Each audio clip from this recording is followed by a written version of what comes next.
Hi, this is Dusty Ramsbottom with Fat Bottom Trivia Nights. I've got a good friend. There's a special episode. We're just getting started out, but I wanted to have this good friend of mine, Dennis Curran from Calgary, Alberta, on the show as soon as possible because we've been working on our format for quite a while now. Dennis, how long have we been working on Fat Bottom Trivia?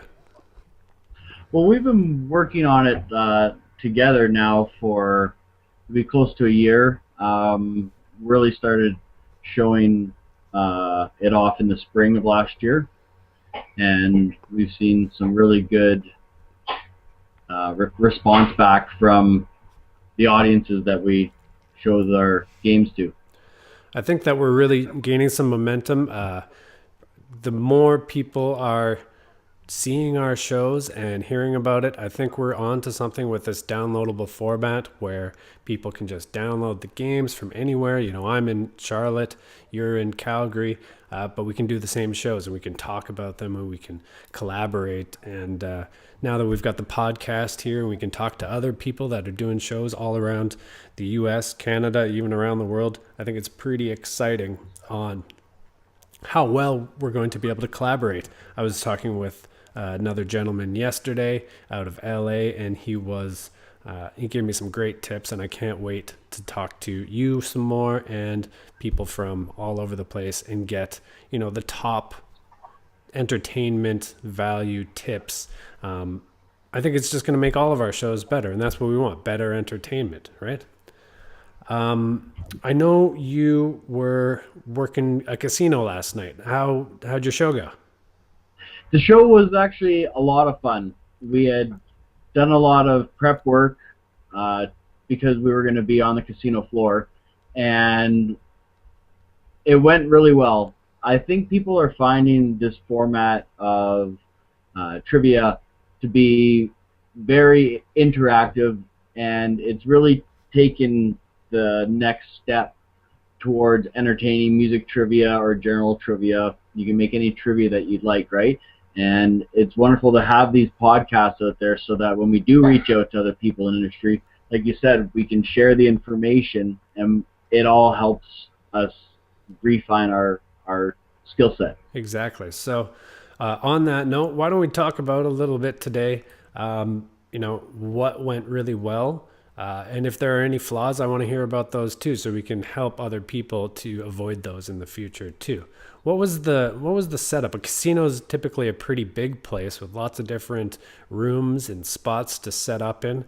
How do you how do you know where to go when you walk in? You walk into the front door and just take us through the meeting with everybody. Okay. Well, we walk through the front door and we are going into a casino. So they have their own rules. So, we always like to show up professionally.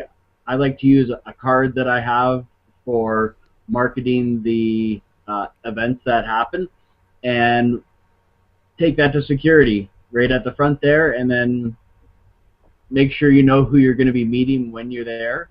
And they came down. They were very friendly, very kind. They allowed us to load our material in a loading dock, and we get in there, and there is the area that we're designated to work in, and you just have to find where is it best situated to place the game itself, where we're playing it off of a projector and a screen, and where you're going to set up your table and how you're setting up your speakers on any given night.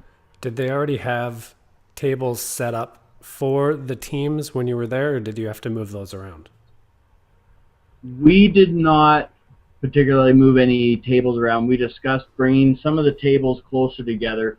We like to kind of bring in and have a bubble, if you will, where we have this sphere of influence and we can, have the audience be captivated by what's happening within the game, so there's less distractions.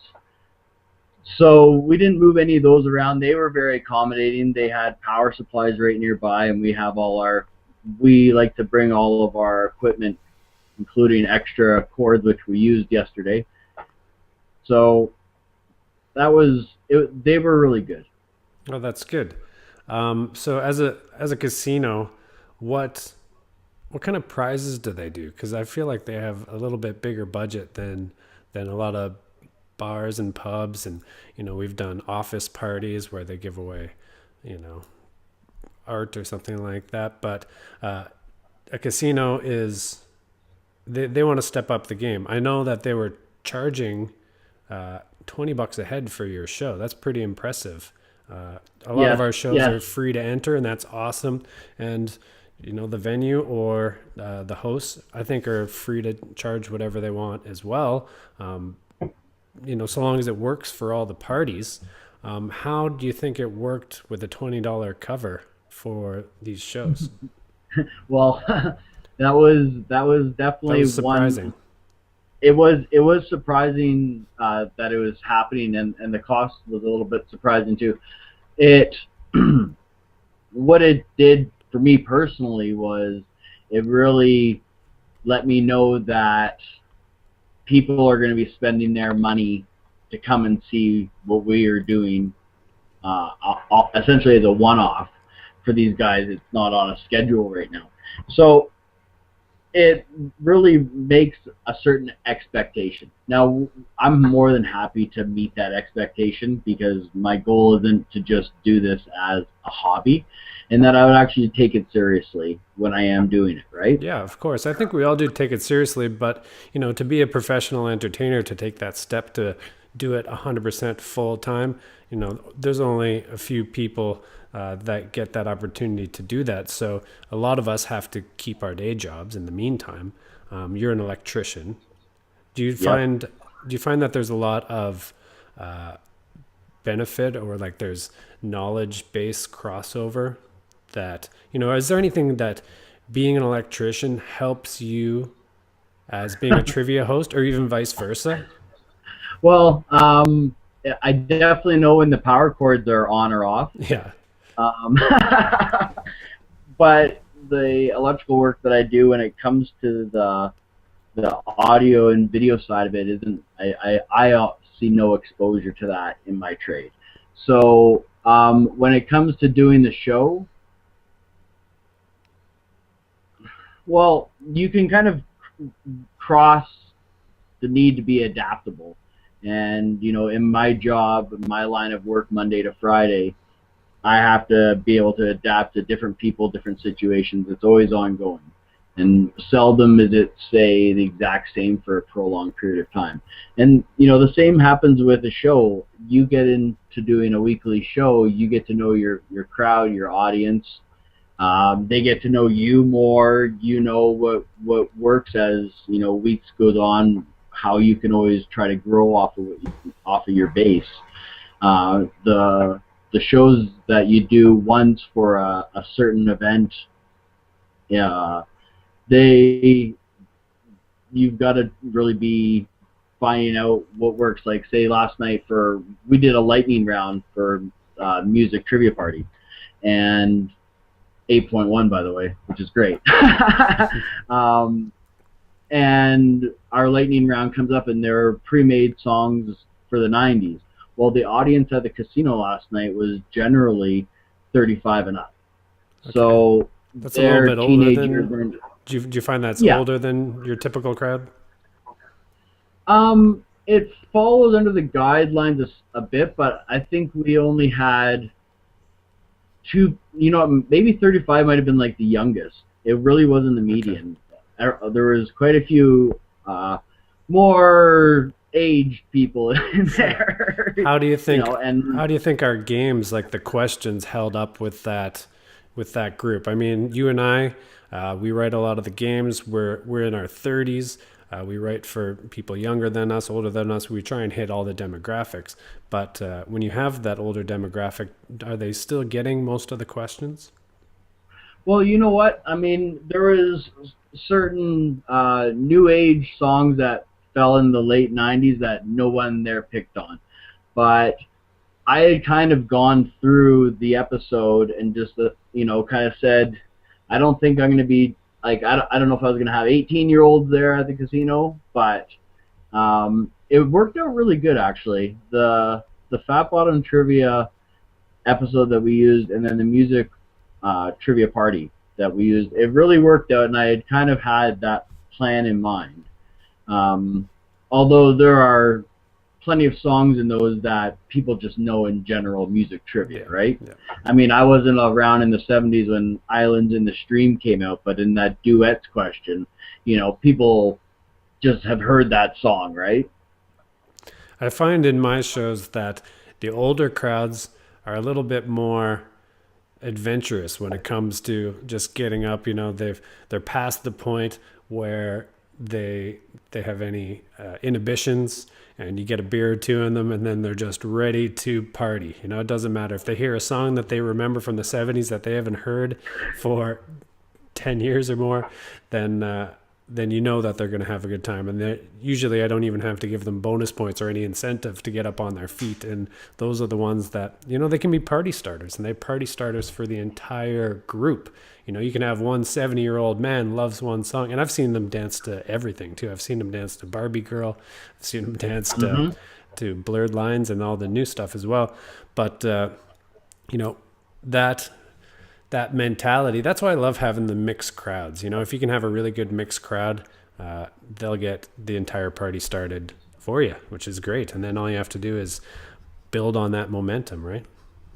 And there's generally always someone in there who's willing to take on that role. There's almost always someone in there that's willing to take on that role, and trying to keep the audience with you and building as you go along. That's something that definitely takes some practice in doing, right? And knowing to kind of play off how they're seeing the game. And have we gone through a couple questions and no one buzzes in, and that happens, and that's not just because of the material. It's not everyone knows everything. Like, well, and we write the shows for bigger crowds too. I mean, so we write them so they're not super easy. If only 2 or 3 people are playing the game, they're going to have a really tough time, aren't they? Because you need that group dynamic to really have enough knowledge base to do well. So, yeah. How many people did you have last night, would you say? I would say between 35 and 40. Yeah. I'd say between 35 and 40. We had, how many teams was it? There is eight teams.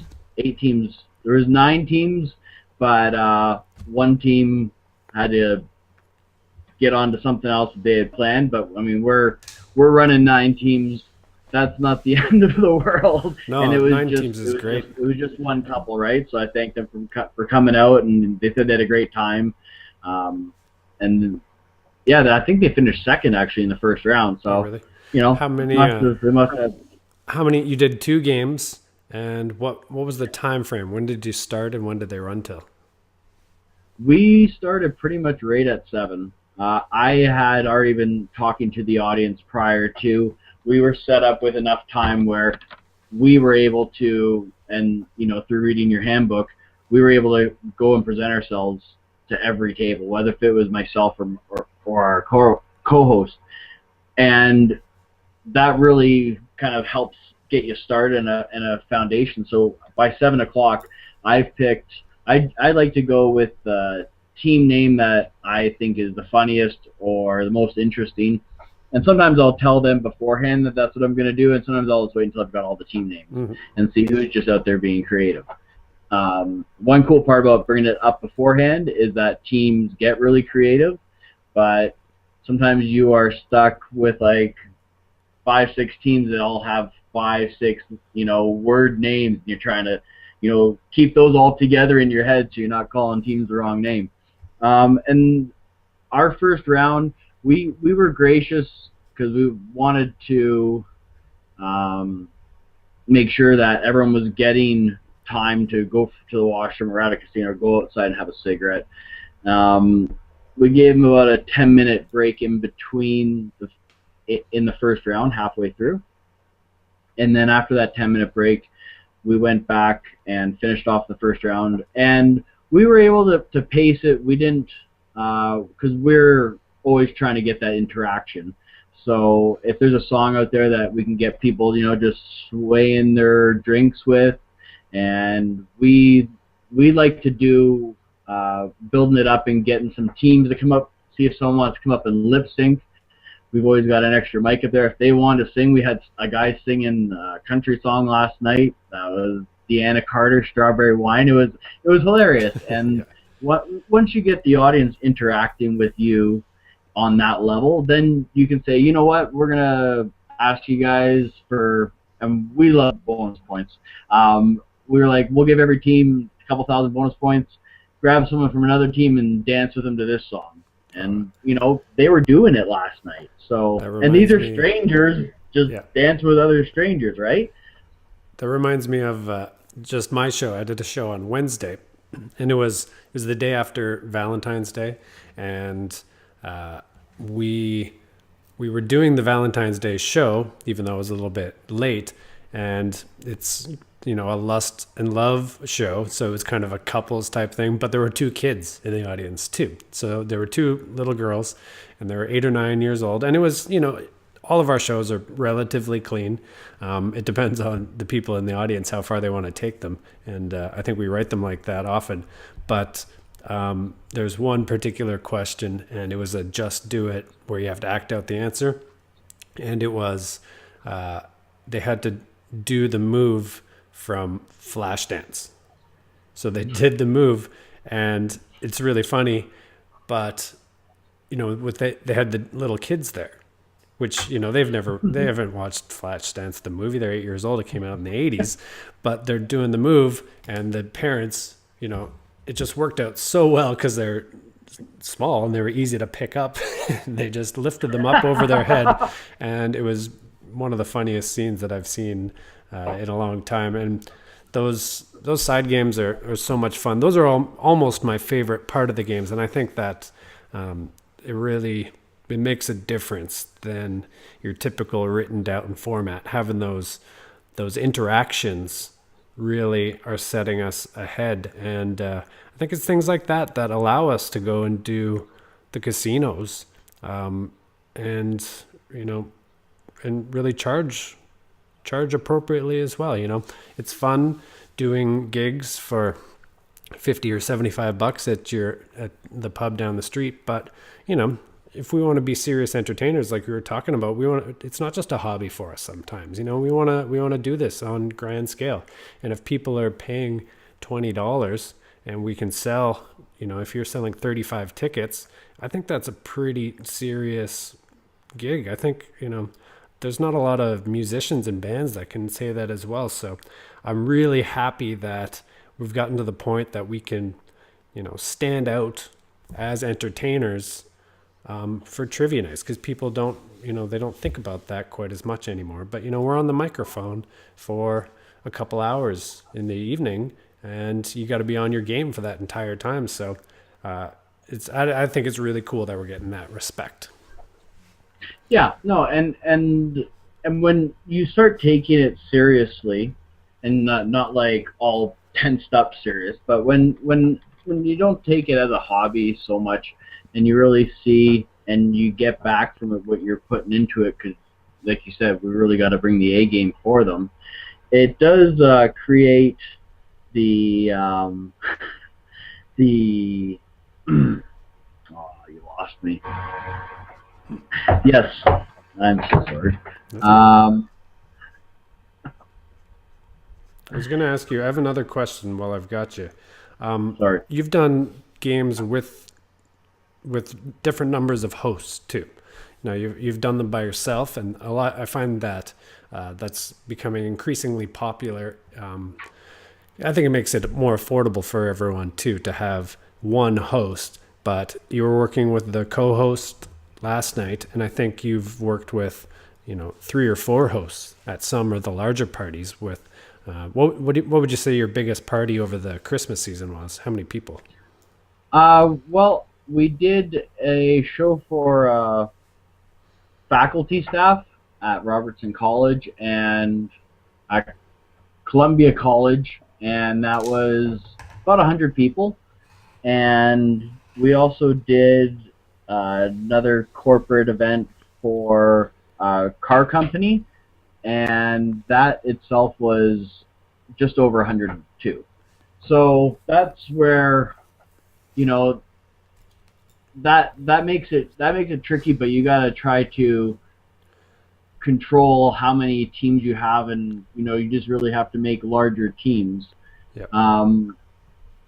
It's it's it's a bit of a challenge, but you really just make sure that your team's prepared and that you are keeping their eye on the board, but also on you. And when there's not something changing on the board, when we're not going in an actual question, then you have to make sure that they've really got their eyes on you, because five people start talking and you're going to start losing them, right? Yep. And that can go up really quick, and then there's people always talking in the background. So, but we've been really fortunate to have people that are interested in seeing what we do.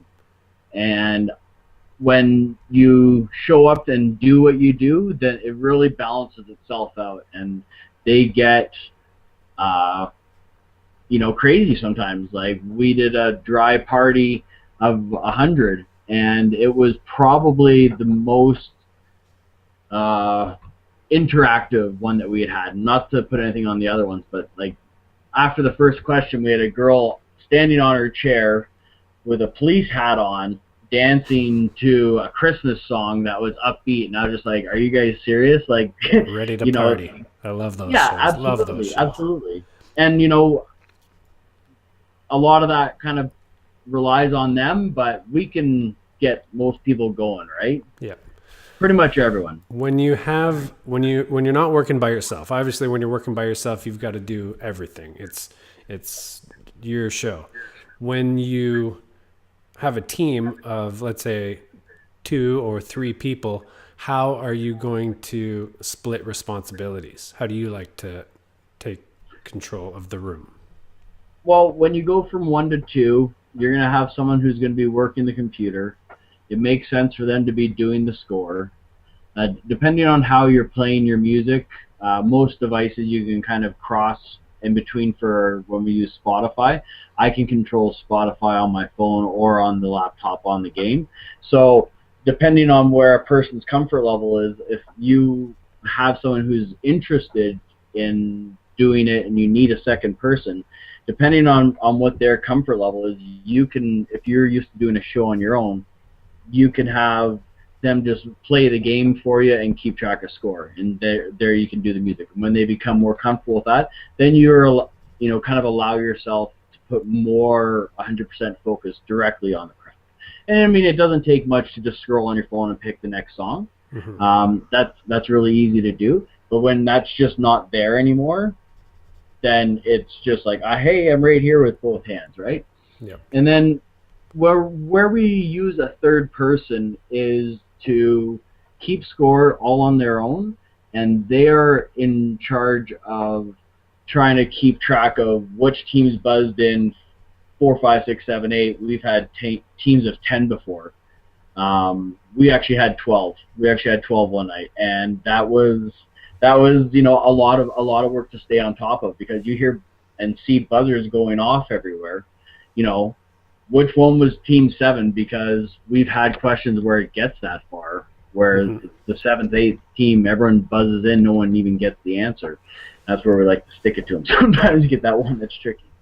Once I start getting into bigger groups like that, I try and instill a team captain. I try and get somebody nominated by their own team as the team captain, and they kind of, just to calm everyone down, because if you have a team of 10 people, a lot of people may know the answer, or they may have conflicting. So instead of just everyone yelling out all at once, or just shouting, "My answer is right," trying to get a little bit of democracy going within the group. I know democracy doesn't work all over the place right now, but in team trivia, I think it should still apply just fine. Yeah. Well, and we even talking about democracy, we had one of the teams that I know they came there to play yesterday because they buzzed in quite frequently, and a lot of the time they were right. they ran a score audit on us in the first round. Oh, really? So they were on They top of ran a you. score audit. Yeah, they came up after we stopped for an intermission. I told everyone I'd let them know what their score was, and they had 12,000 points written down, and I had 10,000. And I was like, okay. So we get through the first round, and then guess what they do in the second round? They do another score audit. So when we go to break, we come back, I announce the scores, and I asked them, because the audience was being really fun. We were able to interact. Like, so you guys ran a score on us in the first round. What do you guys got for us right now? And they looked down at their paper like, 16,000. I'm like, I don't think so. And they're like, what? And I was like, and we seriously kept track of all the scores. We have to be accurate with that. And we said, no, you actually have 18,000. And everyone else in the bar, or sorry, everyone else in the game was like, oh, right, like, Well, you that's know. good. At least So it it sounds was, like they were trying to be honest, but they were also trying to be pains in the butt at the same time. So yeah. I'm And glad there was that actually one I'm glad one that team you we took it caught to them a little bit. Shazamming. We caught one team Shazamming near the end. Oh yeah, And they hadn't been doing it any other time in the game because they had been very quiet leading up to that moment. that's good. Do you always state the rules like no cheating at the beginning of the game, or do you like to catch them? I mean, they should know, obviously, no cheating. Everybody knows you can't cheat, but does it need to be stated? What do you think? Well, it has been explained before at weekly shows. I will bring it up, but I want to try to not make my game be so rigid. Yeah. If I see everyone's on their phones while I'm talking to them, then then I might come to mind. But for the most part, I really think the audiences are wanting to come and play a fair game. I've been making notes, and I'm getting more and more questions for you, and I think we could go on and on. We've only barely touched the surface, so I think I'm going to ask you one more question while we're here, and I'm going to save the rest of my questions for next time. And I can see that you need another beer there. So you're getting empty. I want to ask you about keeping score just a little bit more. Do you do a scoreboard? We were talking yesterday. We do have a scoreboard app on our phones that we can Chromecast to a second screen. What about telling people the scores? Where's your comfort level with the scores? How do you keep them on your paper? We all keep them a little bit different. I know on mine, I have a book, and I open up a new sheet, just a blank piece of paper, and I take a pen and I make a grid. And as I take registrations at the beginning of the game, I hand out buzzers if we're using buzzers, and I write down everyone's team name, and that's an opportunity for me to talk to each team one-on-one. But I guess my question is, where's your comfort zone with telling everybody the scores? Do you want to tell them, do you want to keep them apprised at all times? Or do you only want to, when do you leak out where they're at? Unless, of course, they're keeping track on their own.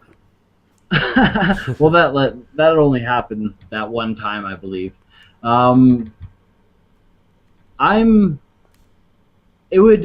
Ideally be great to be able to have it running real time. Beyond that, I think to let them know halfway through a round or halfway through a game is, it will. They don't seem to demand it right now to see it as the game's going on. Mm-hmm.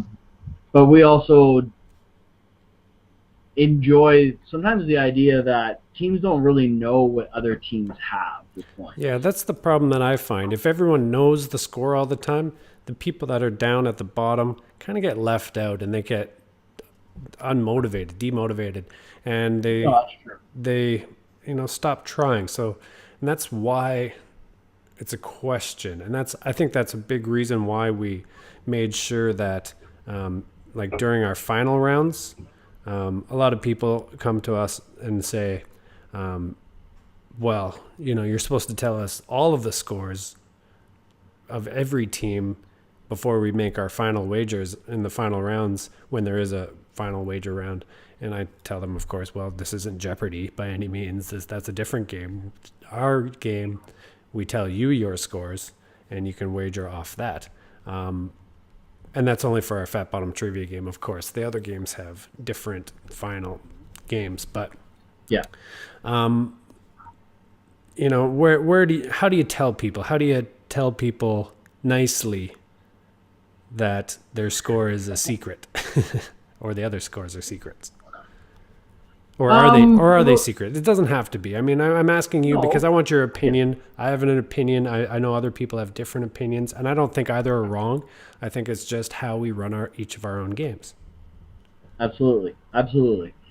No, when you're not telling everyone real time, or when you are saving it, for certain intervals, like it's nice because teams that haven't been contributing, or you get some kind of competition, if someone's way ahead in the lead, I've seen teams that know their score and they're like, well, we're so far ahead, no one's even going to catch us. We're just not even going to wager anything, right? Yeah. And I mean, that's strategy, and that makes sense, but you want to try to be able to have, everyone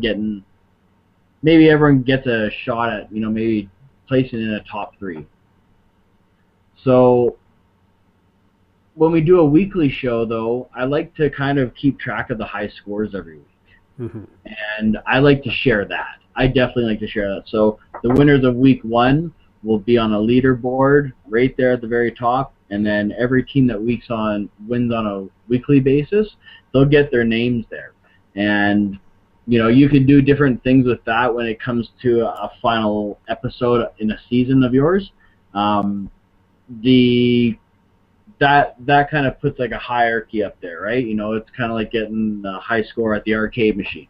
Yep. You get to put your initials there, and you exist. You won a week, and you get to show that off. But it's nice to keep the scores kind of more to us, because it does keep teams that may otherwise feel like they're out of it, make them feel like they have a shot. And teams that have done poorly in a half of a show and you do the second half, they pull right back into it. And I've seen it, and I've played on teams where that happens. Sure.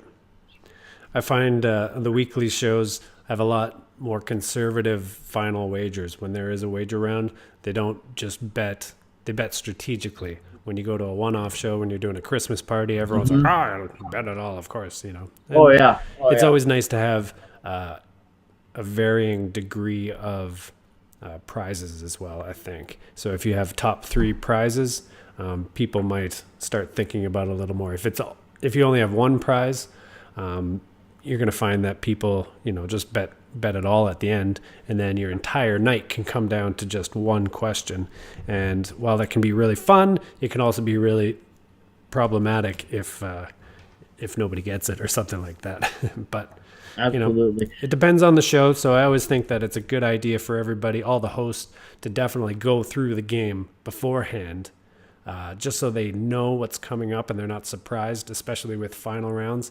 And you can really hint with wording quite a bit, right? Like if you know it's going to be really tough, and maybe you got a smaller crowd than you had expected, and you want to word it a little bit differently to make sure that it's a little bit easier of a question. You know what I mean?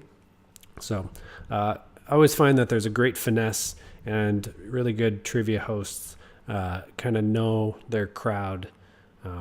So it's always nice to be able to chat with them one-on-one, or to have a co-host, so you can actually, as the microphone host, be out in the audience and kind of know where people are at, and kind of keep them all on a level field as much as possible. Well, yeah, and like I'll just float around when I'm out there. I'm all over the place, because as much as you like telling teams that their buzzer, it helps to really see it as well, because all of the buzzers light up and it's really cool. It really gives you a good visual cue on where buzzing in is happening. Beyond that,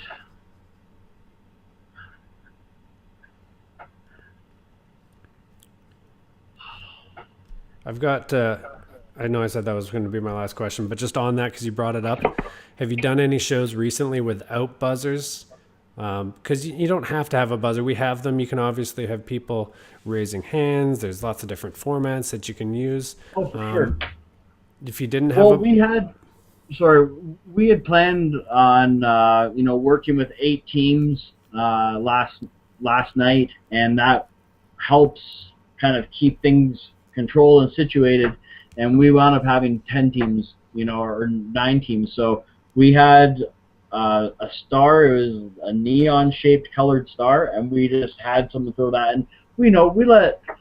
I was comfortable with people being able to throw up their hands. They weren't right close to the buzzer, um, so that kind of lets people get on with doing it that way.